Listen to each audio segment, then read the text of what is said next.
The fluorescent lights hummed their constant mechanical prayer above Mercy General's surgical ward. 6 in the morning. The kind of early that felt stolen, before the chaos arrived, before the families started gathering in waiting rooms with their fear and their phones. Natalie Hayes moved through the corridors with the efficiency of someone who'd learned long ago that wasted motion costs lives.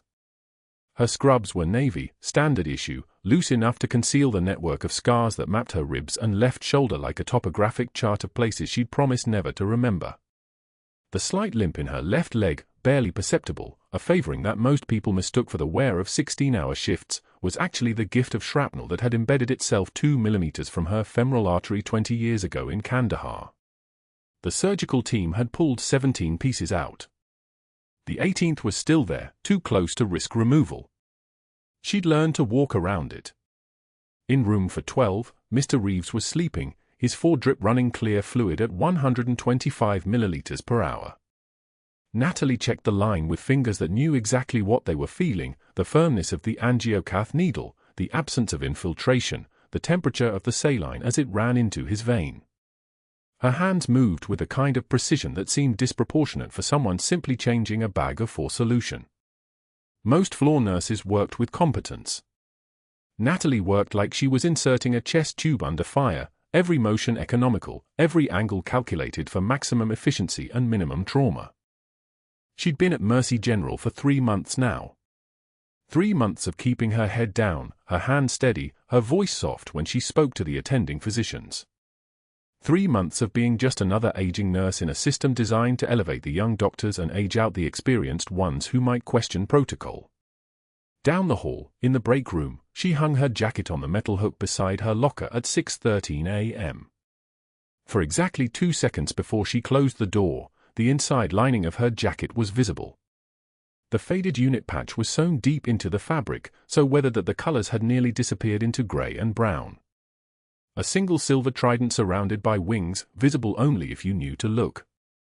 She touched it once, the ritual unchanged across 20 years, her thumb finding the same worn spot where countless other touches had faded the thread. Then the locker door closed with a magnetic click, and the patch disappeared back into darkness where it belonged. The morning stretched into routine. Blood pressure checks. Wound dressing changes. A new admission to the post-op ward, Mrs. Chen, recovering from a hip replacement, recovering well, asking questions about physical therapy timelines that Natalie answered with a kind of detailed knowledge that made residents pause and listen before they realized they were taking instruction from a floor nurse. It was 10:43 a.m. when the emergency alert came through the hospital's radio system. The words crackled across every speaker simultaneously, cutting through the white noise of monitors and conversation. Incoming trauma. Military ambulance. ETA for minutes. GSW and shrapnel wounds. Prepare trauma bay 1. The ward shifted. Doctors stood. Nurses moved with sudden purpose. Natalie was walking toward the supply closet for additional dressing kits when she heard it, the sound of helicopter rotors thickening the air above the hospital, impossibly loud even through the concrete ceiling, the kind of sound that made her spine straighten without her permission. The ambulance doors burst open at the emergency entrance at 10:51 a.m. 2 paramedics wheeled a stretcher with the kind of controlled urgency that spoke of combat experience. The patient was a young man, mid-30s, his left leg heavily bandaged, his right arm wrapped in gauze that was already showing seeping blood. But it was his eyes that made Natalie stop moving. She was 4 feet away when he turned his head and found her. Recognition moved through his face like electricity. Not the polite acknowledgement of a patient seeing a nurse. Something else entirely. Something that collapsed 20 years into a single suspended moment. Marcus Chen. Staff Sergeant Marcus Chen. 8 years old when she'd pulled him from the rubble of the Ulnor school in Kandahar. 8 years old, covered in dust that stuck to his blood, his left arm hanging wrong, his eyes so wide that she'd thought for a moment his pupils had swallowed his entire iris. She'd been a different person then. Not a nurse. A operator. A ghost. Someone whose name didn't exist in any database anymore. Senior Chief, he said. His voice cracked on the words, a break that spoke of shock and recognition and something that might have been joy or might have been the beginning of understanding that his past had just walked out of the maternity ward holding a blood pressure cuff. She didn't respond. She couldn't. Her hands had gone still. The rest of the trauma team was moving, preparing the bay, but Natalie was locked in place, watching him be wheeled past her, watching his eyes track her the way a compass needle finds north.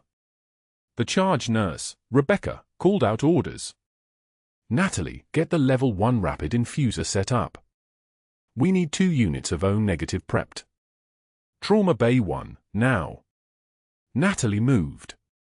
Her legs remembered how to walk. Her hands remembered how to work. Everything else, the panic, the recognition, the way the past had just climbed off a military ambulance, went into a compartment she'd learned to build at the age of 23. The compartment had a lock. She used it. Trauma Bay 1 smelled like antiseptic and fear. Marcus was being transferred to the hospital bed with practiced efficiency. His vital signs were being called out. Blood pressure 118/71, holding steady. Heart rate 106. Respiratory rate 22. O2 sat 96 on room air. The injuries looked serious but survivable. Shrapnel wounds to his left thigh and right flank. A through and through on the arm. Bleeding, but not exsanguinating. Not yet. Dr. Sterling arrived at 10:57 a.m., moving through the trauma bay like a man accustomed to occupying space, to people rearranging themselves around his presence. He was tall, silver-haired in the way that photographed well for hospital annual reports, wearing scrubs that somehow looked like they'd been tailored. He took in the room with a single sweep, the patient, the monitors, the assembled staff. Then he looked at Natalie. She was running the 4-line, her movements precise, her focus entirely on the task. She didn't look at him. She didn't need to. She could feel his assessment the way a rabbit feels a hawk's shadow pass over open ground. "Good morning, everyone," Sterling said, his voice carrying the smooth authority of someone who'd never been questioned. "Let's get a full trauma workup. CT angiography, chest X-ray, pelvis, abdomen. Type and cross for 4 units. I want orthopedics and vascular standing by." "Yes, doctor," the team responded in unison. Natalie reached for the second full line. Her hands were steady. The compartment was holding. The lock was secure. "And someone get me a proper nursing staff in here," Sterling added, his tone still pleasant, still conversational. "I need experienced hands." It took Natalie exactly 3 seconds to understand what he'd said. She kept moving, kept setting up the rapid infuser, kept her face precisely neutral. The junior nurse beside her, Amy, fresh out of her BSN program, still in that phase where she smiled at everything, flinched slightly, as if the words had physically landed. But that wasn't the worst part. The worst part was when Dr. Sterling stepped closer to assess the patient himself and his shoulder brushed past Natalie's, and in that fraction of a second, his eyes moved across her with the kind of dismissal that felt like a tactical decision. Older nurse. Probably close to mandatory retirement. One of those lingering competencies from the old guard who'd need to be managed out. He'd already made a note of her in the hierarchy, already calculated where she fit in the order of people to keep and people to replace. He didn't see her hands as they finished setting up the infuser, moving with the kind of precision that came from having inserted lines during thunderstorm conditions and under fire in places he'd only seen on maps. He didn't see the way she'd already anticipated his next order, already had the CT transport team called and ready, already knew exactly how much volume would be needed based on a single glance at her patient's presentation and color. He didn't see what 8 years of advanced combat casualty care training looked like when someone did it quietly, without announcement, without demanding credit. He saw an aging floor nurse who was threatening the careful hierarchy he'd constructed over 17 years as chief of surgery, one where physicians made decisions and nurses executed them and everyone understood their place. Marcus's eyes found Natalie again as they were wheeling him toward the CT suite. Their eyes met for exactly 1 second. His expression shifted from shock to a kind of dawning comprehension. He was beginning to understand that recognition worked both ways, that she knew exactly who he was, and that everything that happened next would depend entirely on silence. She gave him the smallest nod. Barely perceptible. A promise without words. Then he was gone, and she was standing in an empty trauma bay, and Dr. Sterling was walking toward the conference room where the attending physicians gathered, and Natalie was alone with the knowledge that the ordered world she'd built, 16 years of anonymity, 3 months of invisibility, a lifetime of being forgotten, had just shattered. Dr. Sterling entered the surgical conference room at 0715 hours, morning rounds about to begin, and found 8 resident physicians clustered around the whiteboard reviewing the day's schedule. He moved through them like a man accustomed to parting crowds, his presence the kind that made conversation die mid-sentence. His suit cost more than most nurses earned in a month, tailored charcoal, cufflinks that caught the fluorescent light like tiny accusations. He set his coffee down on the mahogany table with deliberate care, the ceramic barely making a sound. "Gentlemen," he said, voice pitched to carry beyond the conference room into the corridor where the nursing station hummed with activity, "I'm making a friendly wager. Our newest floor nurse, the grey-haired one who thinks seniority means competence, won't last the week. Any of you care to bet against me?" He smiled, and the expression looked practiced, like something he'd refined in front of mirrors. "I give her 6 days. 7 if she's stubborn." Laughter rippled through the residents. The kind of nervous laughter that happens when authority makes a joke, whether it's funny or not. Someone said, "You're going to fire her." Another voice, "She did have that interaction with Marcus Chen in pre-op yesterday. Seemed weird." Sterling's eyes narrowed microscopically at that, information filed away, sorted, catalogued for later use. He picked up his coffee again, took a slow sip. Let's just say some people don't belong in trauma centers. Some people are better suited to long-term care facilities where the pace is less demanding.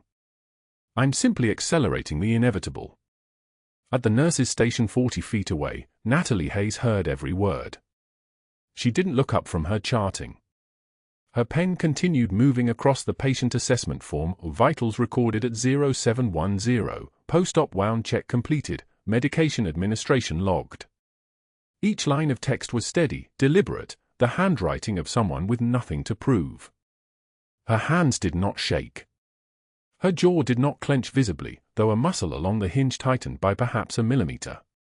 She took one measured breath through her nose, held it for 4 seconds, then exhaled slowly. The fluorescent lights above her station buzzed their usual monotonous drone, a sound she'd learned to filter out years ago in operating theaters across 3 continents. One tear escaped her left eye without permission. Just one. She felt it tracking down her cheek with the precision of blood flowing down scarred skin, and she wiped it away with the back of her hand before it could fall onto the paperwork. No one saw it. The residents had already dispersed, their nervous laughter trailing down the corridor like smoke. Dr. Sterling was reviewing his schedule. The other nurses were occupied with their own rounds, their own patients, their own reasons not to notice that something had cracked just slightly beneath the surface of a woman who looked like she belonged on a retirement brochure, not in the trauma unit of a Level 1 facility. Natalie finished her charting at 0732 and filed the forms in their proper slots. She had been at Mercy General for 16 years. She had pulled 847 trauma patients through the doors of this hospital. She had held the hand of a woman while her husband said goodbye in the family conference room. She had cleaned blood from under her fingernails and gone home to feed her 15-year-old son dinner and helped him with calculus homework. No one here knew any of that. They knew her as the aging nurse who moved quietly through the trauma bay, who never complained, who never demanded credit for the lives that left this hospital breathing when the statistics said they shouldn't be breathing at all. 3 days later, the cafeteria at Mercy General was crowded with the midday crush, residents eating standing up, nurses grabbing 30 minutes between 12-hour shifts, administrative staff claiming their territory at the back tables where the parking lot view made the fluorescent-lit room feel slightly less like a bunker. Natalie carried her lunch tray through the chaos, navigating between tables with the practiced efficiency of someone who'd learned long ago to take up as little space as possible. Turkey sandwich. Apple. Coffee that had cooled to barely drinkable temperature. Nothing fancy. Nothing that drew attention. Dr. Sterling rose from his seat as she passed his table, timing the movement with the precision of a practiced maneuver. His elbow connected with the outer edge of her tray, not hard enough to be obviously intentional, but exact enough that there could be no doubt. The physics was calculated. The tray went up, caught the edge of the table next to him, and came down in a cascade of ceramic and steel and soup that splattered across her scrubs like a baptism in shame. The cafeteria went dead silent. 50 people, maybe more, all turning. The sound of conversation simply stopping, the way noise dies when something crosses a line from normal to witnessed. "How clumsy," Dr. Sterling said, looking down at her with the expression of a man who'd just observed something unfortunate but entirely predictable. "You should be more careful, sweetheart." Natalie knelt. She began collecting the scattered items with hands that moved with the kind of controlled precision that comes from 2 decades of muscle memory. Her movements were surgical, each gesture exact, economical, purposeful. She took one measured breath. Her uniform was soaked. The sandwich was ruined. Her apple had rolled halfway across the tile floor, coming to rest near a table where 4 surgical residents sat watching, their eyes the size of quarters, their bodies very still. A single tear tracked down her cheek as she gathered the larger pieces of ceramic. She wiped it away with the back of her hand without breaking eye contact with Dr. Sterling. When she spoke, her voice was low and steady, the kind of calm that comes from having already survived worse. "I've cleaned up worse messes than this, Doctor." She stood. She walked to the kitchen for paper towels, her spine straight, her movements deliberate. The cafeteria remained silent for 3 more seconds before conversations hesitantly resumed, people pretending they hadn't just watched something that would be discussed in hushed tones for weeks. Sterling sat back down at his table. His jaw was tight. His hands gripped his fork like it was a control he needed to maintain. That afternoon, Dr. Sterling approached the nurse's station at 1415 hours. Natalie was reviewing patient charts, 8 of them, maybe 9, stacked in a careful pile with her notes organized by color-coded tabs. Red for critical, yellow for pending lab results, blue for discharge planning. It was the system she designed 16 years ago, the same system every competent nurse at Mercy General had adopted without knowing it came from her. Sterling picked up the entire stack. "Pick that up, sweetheart," he said, and dropped them at her feet. The papers scattered across the floor like wounded birds, like evidence, like a declaration of war in the form of medical documentation.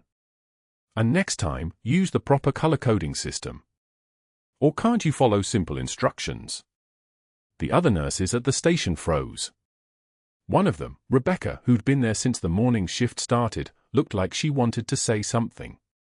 Her mouth opened slightly, then closed. The thing about hospitals is that power flows downward like gravity. What falls from the top eventually hits everyone on the way down, and nobody wants to be the next target. Natalie knelt. She gathered the charts with the same methodical precision she'd used in the cafeteria. Her hands were steady. Her breathing was controlled. As she rose, 1 tear escaped, tracking down the left side of her face while the right side remained composed. She wiped it with the back of her hand, meeting Dr. Sterling's eyes with absolute calm, the kind of composure that doesn't look fragile, the kind that looks like steel learning to smile. "I've stood in worse places than at your feet, Doctor." Sterling's expression shifted. Not dramatically. Just a microsecond fracture in his confidence, like she'd said something he hadn't anticipated, hadn't scripted, hadn't accounted for in his calculations. His smile came back, but it was different now, less certain. He turned and walked away without response, which meant she'd won something. Not the battle. Not yet. But in that moment, on that tile floor in front of the nurse's station at Mercy General, she'd landed a strike that registered. The rest of the afternoon unfolded in careful observation. Sterling went to his office. He made phone calls. Natalie could see him through the glass, his expression focused, purposeful. He was planning. Escalating. Moving from public humiliation to something more strategic, something that would hurt without witnesses, something institutional. That was when the real danger would begin. Because a man like Dr. Sterling didn't respond to dignity, he learned from it. He didn't accept quiet defiance, he weaponized it. He filed it away and came back with a better strategy. But that wasn't the worst part. At 1,430 hours, a military ambulance pulled up to the emergency entrance at Mercy General, paramedics rolling out with a gurney moving fast, and the past that Natalie had spent 20 years burying was being rushed into the building wrapped in bandages and 4 lines, already asking the paramedics questions about someone named Senior Chief, about a woman he'd been looking for his entire adult life, about the nurse who'd carried him through Kandahar when the world had tried to kill them both and she'd chosen him instead. Dr. Sterling's office door closed with a soft click at 1,630 hours, and the fluorescent lights cast everything in that particular hospital shade of white that made decisions feel inevitable. He sat behind his mahogany desk, the one that had cost more than most nurses made in a year, and pulled out his personal phone. The leather chair creaked under his weight as he leaned back, fingers moving across the screen with the precision of someone accustomed to wielding leverage like a scalpel. The first call connected on the 3rd ring. David Reinhard. Chief of Staff. Medical school classmate from Hopkins, 1998. The kind of connection that meant favors didn't need to be stated outright. David, it's Richard Sterling. I need you to pull something for me. Personnel file on Natalie Hayes, surgical floor nurse. Yes, I'll wait. Sterling's voice carried that particular cadence of authority, not loud, but the kind that made people sit straighter just hearing it. Something's off about her credentials. I want the complete employment history. Run a deeper background check using the third-party investigators we keep on retainer. I need verification on every reference. He hung up before Reinhard could ask clarifying questions. That was the technique: state the problem, suggest the conspiracy, disappear before anyone could think too carefully about what they were actually doing. The second call went to Eleanor Vance, chair of the hospital board. She answered on the first ring, which meant she recognized his number. That was useful. Eleanor, confidentially, I have concerns about a member of the surgical nursing staff. No, nothing I can prove yet, but I'm documenting everything. A procedure was performed without proper physician authorization. The nurse in question may have misrepresented her qualifications during hiring. Yes, I understand the implications. If this goes sideways, the hospital's liability exposure could be significant. Very significant. I'm building a file. When it's complete, we'll need to discuss next steps. He let that sentence hang in the air like a threat. Thank you for understanding. I'll be in touch. Eleanor would spend the next hour imagining lawsuits. That was the point. Fear moved faster than facts. The third call was to the state nursing board. Sterling held on through 2 minutes of hold music, his fingers drumming against the desk in a rhythm that sounded like distant artillery to anyone listening carefully. When the licensing coordinator answered, his voice shifted, more clinical now, more official. This was the performance of authority, not its deployment. Yes, I need to verify the credentials of one of our nurses. Natalie Hayes. Current license holder at Mercy General in Raleigh, North Carolina. I'll hold. He took notes while waiting, his handwriting precise and cold. The coordinator came back with information that made his expression crystallize. Her license is valid. I see. But there's only 15 years of employment history? What about before that? A pause. I understand. A gap from approximately 2004 to 2009? 5 years unaccounted for. And you have no record of prior licensure before 2009. He wrote something down, his jaw moving as if he were tasting something bitter. Thank you. Yes, I appreciate your thoroughness. He hung up and sat in silence for nearly a minute. The handset felt warm against his palm. Something was wrong. Not in the way he'd imagined, worse. A 5-year gap. No prior employment records. A nurse who'd materialized out of nothing in 2009 with valid credentials but no history before that. That wasn't negligence or misrepresentation. That was erasure. That was intentional disappearance. Sterling opened a new manila folder and wrote across the tab in thick black letters, Hayes, N. Personnel concerns. Inside, he began constructing a narrative the way a lawyer constructs a case, not from evidence, but from the spaces between evidence. Gaps became suspicious. Silence became admission. A 5-year absence became proof of something he couldn't quite name but could absolutely weaponize. He placed the folder on his desk next to 3 others he'd been building. One for each surgeon he'd pushed out in the last 3 years. The hospital worked according to certain rules, and Sterling had learned them all. Meanwhile, on the surgical floor, the evening had taken on that particular rhythm of a hospital moving toward night shift, monitors beeping their distant chorus, the smell of antiseptic mixing with something underneath it, something organic and warm and vaguely wrong. Natalie moved through her rounds with the same mechanical efficiency she'd perfected over 20 years, her hand steady, her face neutral, her internal monologue a locked safe. She checked on Marcus in Bay 7 at 18:45 hours. His vital signs had stabilized, the 4 fluids running clear, his color returning to something approximating human. But his eyes tracked her differently now. He was awake in a way that went beyond consciousness. "They won't let me tell anyone, will they?" His voice was soft, that particular softness of someone speaking a secret in a crowded room. "About who you really are." Natalie adjusted the 4-line, her movements precise as a sailor tying a bowline in the dark. "There's nothing to tell, Sergeant. You have me confused with someone from a long time ago." "You're protecting something," Marcus said. His hand moved toward his chest, toward the bandaged wound where the shrapnel had come in. "Or someone." Natalie didn't answer. Her hand moved to her pocket instead, to the work ID badge clipped to her scrubs, the only identification she'd carried in 2 decades. 5 years erased. 20 years hidden. An entire life constructed from the rubble of a life that officially didn't exist. She straightened his blanket and moved to the next patient without another word, but Marcus watched her go, and something in his expression suggested he understood more than she'd given him credit for. The evening wore on. Natalie finished her rounds at 2,130 hours. She was thinking about charts, about the stack of documentation waiting in the break room, about whether she'd have time to eat something before the night shift nurse relief arrived.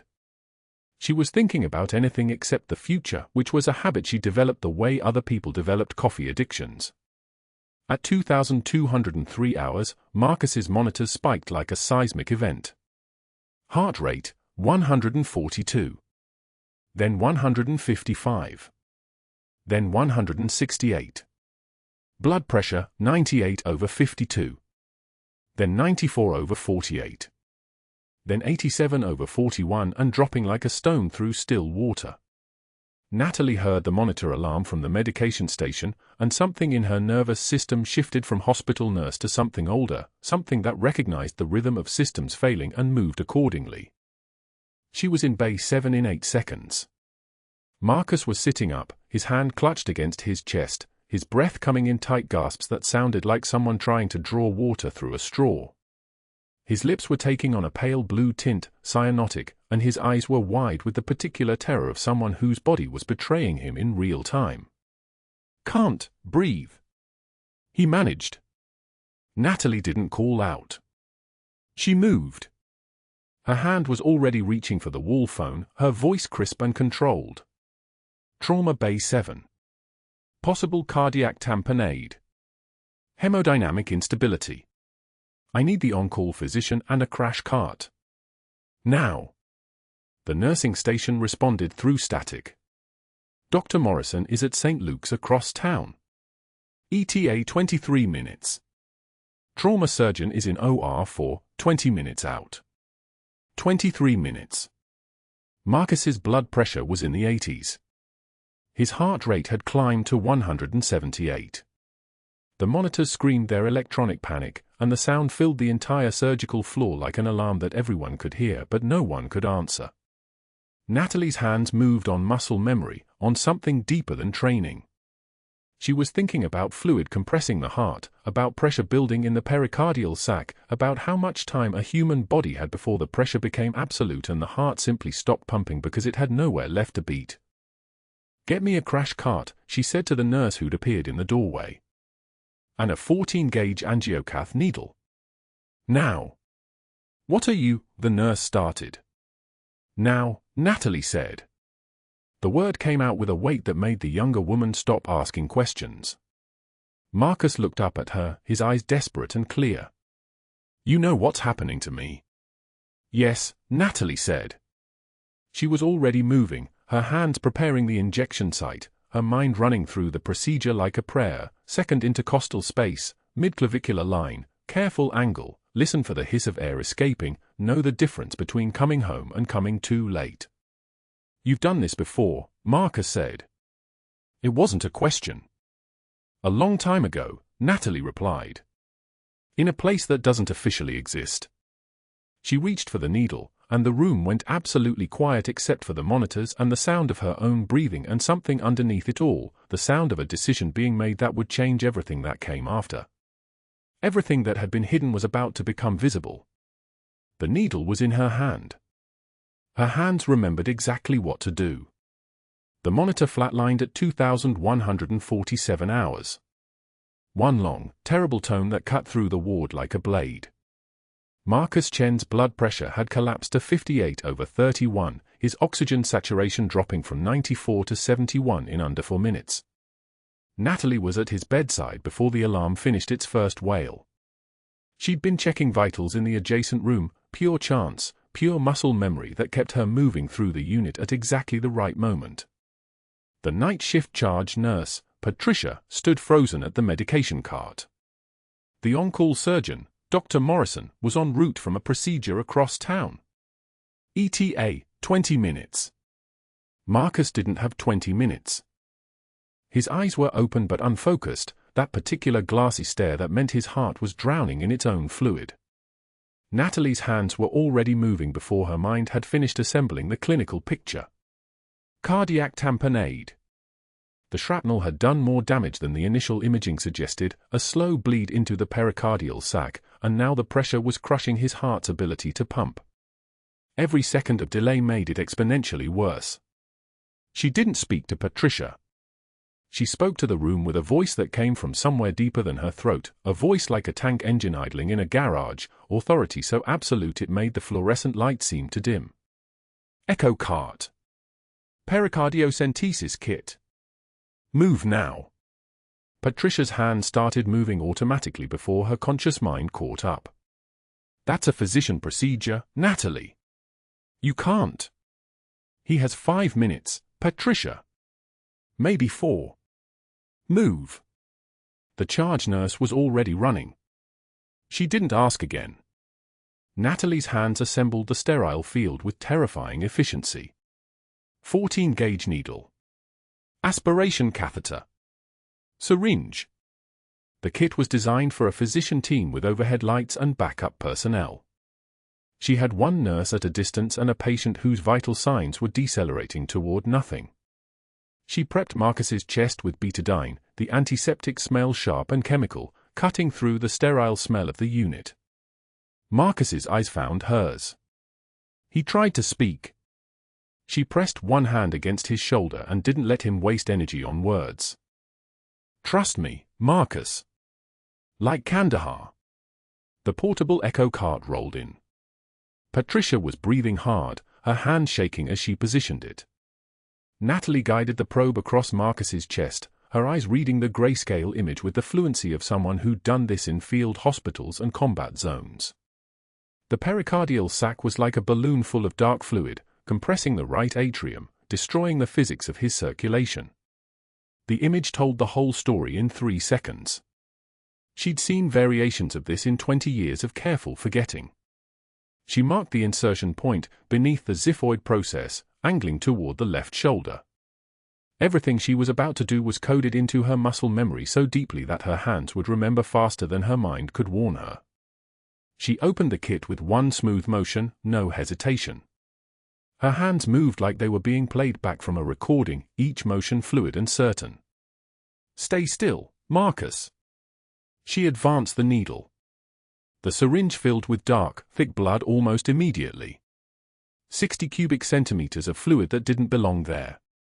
She withdrew it slowly, watching the pericardial sac collapse on the echo screen, watching the heart reassert itself, watching the pressure gradient normalize. 90 seconds. That's all it took. Marcus's blood pressure climbed from 58 to 71. His oxygen jumped from 71 to 88. His heart rate steadied from the chaotic fluttering to something approaching normal rhythm.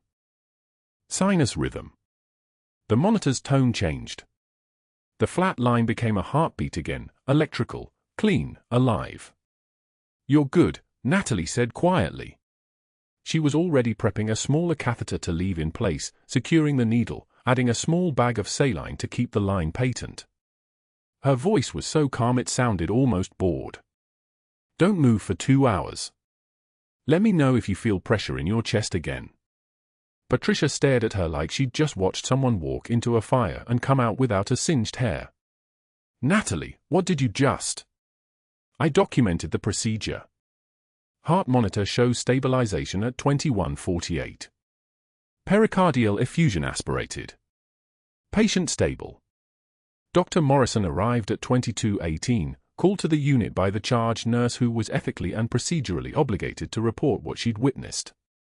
His face went pale when he saw the equipment, the documentation, the patient who should have been dead but wasn't. He looked at Marcus, then at Natalie, then at the monitor strip showing the before and after. "Who authorized this?" His voice was tight, almost strangled. Natalie met his eyes across the medication cart. When she spoke, there was no apology in her voice, no hedging, no explanation framed as a question. "No one. He was dying." The words hung there. For a moment, Morrison's face showed something like recognition, the look of a good doctor watching a good doctor save a life outside the lines. Then the hospital hierarchy reasserted itself. He straightened his shoulders. "This is going to become a serious issue, Natalie. You understand that?" "I understand that he's alive." She finished her charting. She didn't meet anyone's eyes. She didn't perform contrition she didn't feel. She moved to the next task with the same smooth competence she'd shown with the needle, as if saving Marcus's life was just another item on her shift checklist. But inside, she could feel the weight settling, the moment when the invisible had become visible, when her hands had betrayed the secrets she'd buried for 2 decades. Dr. Sterling arrived at 22:30. He came into the unit like a man entering his own home, shoulders back, expression already arranged into practice superiority. Dr. Morrison had called him. Of course he had. The on-call surgeon didn't survive in hospital politics by getting ahead of his rivals. Sterling found Natalie at the nurse's station, her hand steady on the keyboard, her posture calm. He stood there for a moment, just looking at her, and his face arranged itself into an expression she'd never seen before, pure, unfiltered victory. "You performed a surgical procedure without physician oversight," he said quietly. "That's grounds for immediate termination. That's criminal negligence." Natalie kept her hands on the keyboard. She didn't turn to look at him. He was in cardiac tamponade. His heart was shutting down. "I saved his life. You violated every protocol in this hospital. Every standard of care. Every regulation designed to protect patients." His voice was rising now, controlled anger that wanted to become theatrical but kept hitting the wall of her complete indifference. "You performed an invasive surgical intervention as a bedside nurse with no authorization, no physician present, no.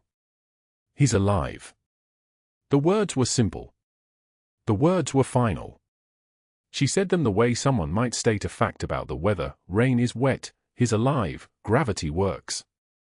There was nothing in her voice that gave him anything to work with, no defensiveness to attack, no fear to feed on.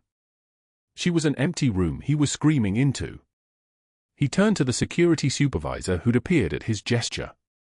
"Escort Nurse Hayes off this unit. Now." Natalie logged out of the system without any dramatic pause. She gathered her things from her locker, her jacket, worn thin at the elbows, with the faded Special Forces unit patch sewn deep inside the lining, invisible to anyone who wasn't looking for it. She collected her personal items, a photo of Jake from his school sports day, a small meditation stone her sister had given her 5 years ago, a tube of lip balm. Everything fit in a paper bag. She walked through the Mercy General lobby at 14:45 on a Friday afternoon, past colleagues who suddenly discovered very important things to look at, their phones, their coffee cups, the ceiling tiles. Security was 2 steps behind her. It was the most humiliating walk she'd ever taken, and she moved through it like she was walking toward something, not away from something. Her shoulders were level. Her breathing was steady. But inside, something was fracturing, not her composure, but the architecture of the life she'd built. She drove home in complete silence, the radio off, the windows down despite the cold October wind.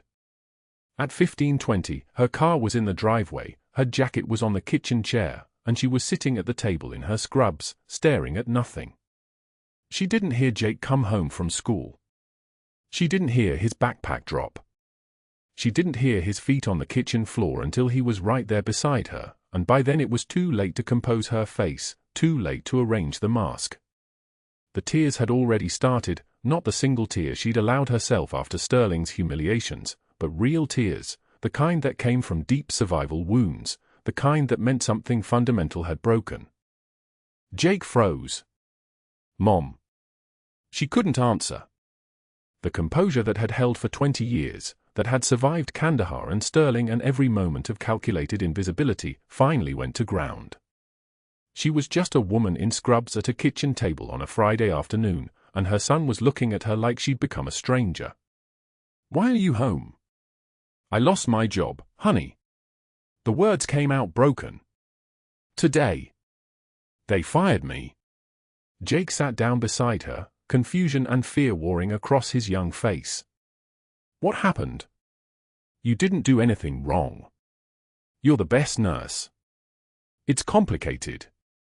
It was all the explanation she could give him, all the explanation she'd ever be able to give him, because the truth was classified and buried and sealed in boxes that had been locked for 2 decades. "I can't explain right now. I'm sorry." He reached over and held her hand, and she let him, because in that moment she had nothing left to protect, nothing left to hide behind. The kitchen light slanted through the window, warm and cruel, and Natalie Hayes sat at her kitchen table and learned what it felt like to lose everything she'd built to stay small. Behind them, the jacket draped over the chair back. Inside the lining, the unit patch waited in darkness. Invisible. Patient. And everything was about to change. Her son showed up at the hospital board meeting the next morning clutching a box he'd found in the attic, his voice shaking but clear. 15-year-old Jake Hayes stood in front of 7 board members and the hospital's legal team, his hands trembling only slightly as he set the cardboard box on the polished mahogany table. Inside were photographs, military unit insignias, commendation certificates, a Purple Heart medal in its original presentation case, and a jacket so faded by time and desert sun that the fabric looked almost white. Jake's voice steadied as he spoke. "My mom, she kept these hidden. From me. From everyone. But the world needs to see who she actually is." The board chair leaned forward, confusion creasing his forehead. One of the attorneys pulled a photograph from the box, Natalie in desert fatigues, 20 years younger, her arm around a child no more than 8 years old, both of them standing in front of a collapsed concrete structure. Jake pointed to the boy in the photograph. "That's Marcus. He's here. Right now. Upstairs in room for 12. The hospital's chief of staff exchanged glances with the board member who'd authorized Natalie's termination 2 days prior. Nobody spoke. The silence stretched like pulled taffy. The elevator doors on the 4th floor slid open and Marcus Chen stepped into the hallway in his dress uniform, his physical therapist walking beside him, holding his elbow for balance. His left leg was wrapped in compression bandages, his shoulder still in a sling, but his face carried the kind of steely resolve that comes from surviving things that don't have names. When he entered the boardroom, he didn't salute. He didn't stand at attention. He walked to the table with the measured precision of someone who'd learned to move through pain as if it were just another form of data, and he looked directly at the board chair. "I need you to listen to me. I'm Staff Sergeant Marcus Chen, 3rd Platoon, SEAL Team 3 Charlie. 20 years ago, I was 8 years old, pinned under rubble in Kandahar. My school had collapsed. My mother was gone. I should have died in that building. He paused, letting his words settle into the wood grain and leather chairs. That woman, Senior Chief Petty Officer Natalie Hayes, pulled me out. Got me to a medevac. Saved my life in that moment. And then she disappeared. Orders. Gone. I spent 2 decades wondering if I'd imagined her. Marcus turned toward the door where Jake still stood with the box. 2 weeks ago, I arrived at Mercy General with shrapnel wounds from an IED blast in Helmand. 63 stitches. Moderate pneumothorax. I was going to die on that surgical floor because my lung was collapsing and the on-call surgeon was 20 minutes away. And then she walked in. Senior Chief Petty Officer Natalie Hayes. My ghost. My memory. And she did something no other nurse in this hospital could have done. She kept me alive. The board members sat motionless. One of them, the newest addition to the hospital's leadership, a woman in her 60s with steel-grey hair, was writing something on a legal pad, her pen moving with urgent precision. Marcus continued. You fired her. 2 days after she saved my life, you fired her. Because your chief of surgery couldn't handle being undermined by a nurse. Let me be very clear about what you just did. You fired a decorated military officer who has given more to this country than any of you will in 10 lifetimes. You're done. All of you. The door opened wider and a man in his mid-50s, wearing the dress blues of the United States Navy with a captain's insignia on his shoulder, walked into the room. Behind him came 2 others, also military, also decorated, their presence like a shift in air pressure that made everyone in the room aware suddenly that they were standing on the wrong side of something. The captain approached the table. I'm Captain James Halloway, Commanding Officer, Naval Special Warfare Development Group. I'm here regarding Senior Chief Petty Officer Natalie Hayes. The board chair started to speak. Captain Halloway raised one hand, a gesture that wasn't rude but carried the weight of command. It wasn't a request. It was a command. The board chair's mouth closed. On March 14, 2004, Senior Chief Petty Officer Hayes conducted a classified operation in Kandahar province that saved the lives of 17 civilians, including the child you see in these photographs. Bronze Star with Valor, recommended. On June 8, 2007, she led a night raid extraction team that recovered 6 American military personnel from an active hostile zone and treated 3 critical casualties while under fire. Silver Star. That was her 2nd Silver Star for similar actions in Helmand Province on September 2, 2009. The captain paused. His eyes moved from board member to board member. And on December 1, 2011, Senior Chief Petty Officer Hayes was the sole medical officer present during an IED explosion that killed 2 of her closest friends. She performed emergency field triage on 4 soldiers while taking indirect fire, kept them alive for 8 minutes until air support arrived, and then her command ordered her to disappear. Classified operation. Record sealed. That's a Navy Cross. The 3rd highest decoration awarded by the Department of Defense. The room didn't just go silent. It compressed into something smaller, something that felt like it was collapsing inward. One of the board members, the attorney who'd helped construct Dr. Sterling's case against Natalie, had gone the color of old parchment. Captain Halloway turned slightly, and 2 figures in dark suits with federal insignia stepped forward. FBI. The older agent placed a sealed envelope on the table. Dr. Richard Sterling has been under federal investigation since 2019 for unauthorized access to classified military databases.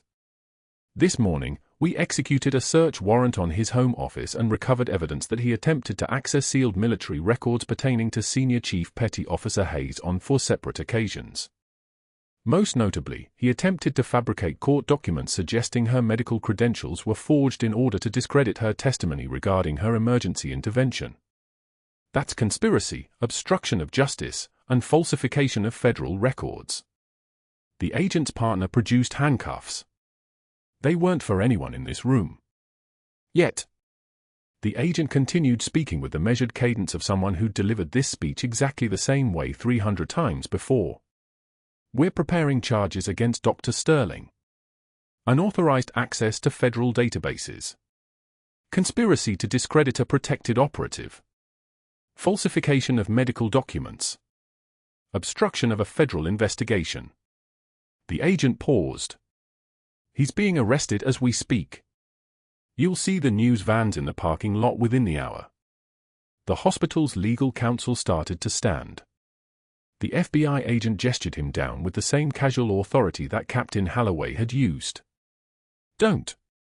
Your hospital is about to be named as a co-defendant in a civil suit for retaliation against a federal operative. I'd suggest you get your insurance company on the phone and prepare for discovery." Then came the perp walk that would play on every local news station for 6 consecutive weeks. Dr. Sterling in handcuffs, his face gray and slack, his $1,000 suit suddenly looking like costume fabric. The cameras clicked and flashed. The reporters shouted questions he didn't answer. His wife stood on their front steps in Raleigh's wealthiest neighborhood with her daughter and a lawyer, her face a mask of something between fury and financial calculation. By evening, he'd been released on his own recognizance pending trial. By the following week, his medical license was suspended. By the month after that, his country club had revoked his membership. His wife filed for divorce the week after that. His lawyers sent letter after letter to Mercy General claiming wrongful arrest and defamation. None of it mattered. 6 months later, the rose garden of the White House glowed with the golden hour light of a November afternoon. Natalie stood in a formal black dress, her hair styled in a way she didn't recognize herself wearing, Jake beside her in a suit that fit him perfectly because she'd taken him to an actual tailor, something she'd never imagined doing until 3 weeks ago. Marcus stood to her left in his full dress uniform, his medals arranged on his chest like a chronology of survival. The President of the United States approached the microphone. His voice carried across the garden with the particular cadence of someone accustomed to being listened to without question. "Today we gather to honor extraordinary citizens who embody the highest ideals of service. These are Americans who have chosen to give without seeking recognition, to sacrifice without demanding acknowledgement, to lead without announcing themselves." The President read her citation in full. 20 years of classified military service. Multiple combat deployments. Decorations that remain sealed. And a transition to civilian life where she'd continued serving with the same quiet discipline that had defined her military career. The medal, heavy, cool, its ribbon the color of burgundy wine, was placed around her neck. The weight of it against her chest felt like something settling into place after 2 decades of waiting. The applause rose like a tide. Marcus saluted. Jake was crying, not bothering to hide it. And Natalie stood very still, accepting recognition for things she'd been ordered to forget, for a person she'd been told to erase, for a past that had finally, after 20 years, been allowed to exist. 3 weeks after that ceremony, Natalie walked into Mercy General through the employee entrance at 6:56 a.m. The sun was just beginning to turn the eastern sky the color of old pennies. Her new white coat hung on her shoulders with a different weight than her nurse's scrubs had carried. The name tag read Dr. Natalie Hayes, Director of Emergency Medicine. The hospital had spent the intervening months accelerating her physician assistant certification, then offering her the directorship as the first step toward something larger. In her office on the 4th floor, she unpacked a single box. On her desk, positioned where she'd be able to see it during long administrative hours, she placed a frame holding the unit patch she'd hidden for 20 years, no longer sewn into jacket lining, no longer a secret, no longer something she had to pretend not to own. The patch was visible now. Displayed. A reminder that some things stay hidden only until the moment demands otherwise. A sound came from the doorway, the subtle scrape of a young resident's shoes, hesitation before knocking. The resident was nervous, barely out of medical school, holding a patient chart like it might explode. Natalie looked up. "Come in. Tell me what you've got." And as he began to speak, she stood and walked with him toward the trauma bay, her voice steady, her presence transforming chaos into order, the way it always had. The only difference now was that everyone knew exactly who she'd always been. Meanwhile, in a commercial plaza on the outskirts of Raleigh, Dr. Sterling sat at a folding table in the window of an insurance office, cold-calling people he'd never met, trying to sell them term life policies at 4 o'clock on a Thursday afternoon. His voice, when he spoke into the phone, carried no trace of the authority it once held. A news crew from a local station approached him with cameras. The reporter asked if he had any statement regarding his upcoming sentencing hearing. Sterling looked at the camera for a moment, just a moment, and then looked away. He had nothing to say. He had become nothing. Not through violence or dramatic collapse, but through the simple erasure of the power that had made him dangerous. The universe had a quiet way of keeping score. If this story resonated with you, if you've ever been underestimated, ever had to hide who you really are, ever watched someone finally get the recognition they deserve, subscribe to this channel. Like this video. And tell us in the comments, have you ever been completely wrong about someone? What changed your mind?